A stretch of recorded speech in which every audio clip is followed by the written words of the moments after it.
Welcome to Jyotsna kitchen. आसंतु आमे नड़िया बड़ार सामग्री हेउची चाउल गोटे कप, नड़िया गोटे कप, अल्प लुण, अल्प चीनी, जीरा लंका और जार तो ग्राइंडिंग करवा। तो चाउल नहीं जावा, चाउल गोटे कप नहीं जावा, नड़िया कोरा गोटे कप नहीं जावा, जीरा लंका लंका गोटे, जीरा अल्प टिके देखो आपको आम ग्राइंडिंग करके गोटे पेस्ट नड़िया कोरा पकई देछि। गोटे हाफ चामच देखो चीनी पकईदेली, हाफ चामच लुण पकईदेली। आपको गोले दबा मुझे लंका बाटी देछि और लंका पकईलिनी,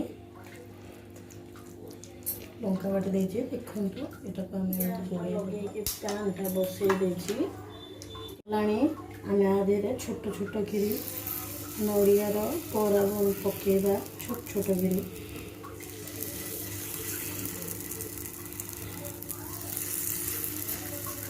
छोटा छोटा गिरी बनईदेवा। अल्प समय भितर हो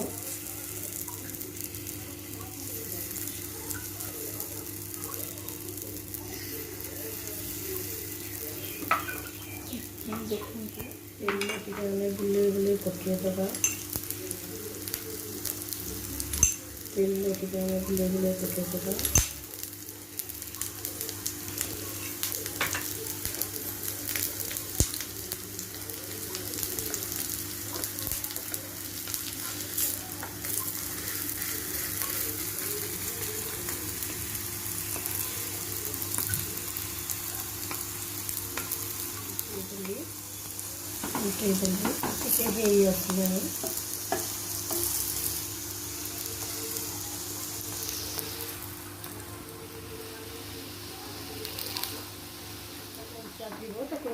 टे हल्का प्रेस करदे पुणी उल्टे दबा एमती एपटा टे आ लाल है लाल हवा जाए आम रखा गैस ऑफ करदे आउ गोटे आम प्लेट को काटिदेवा।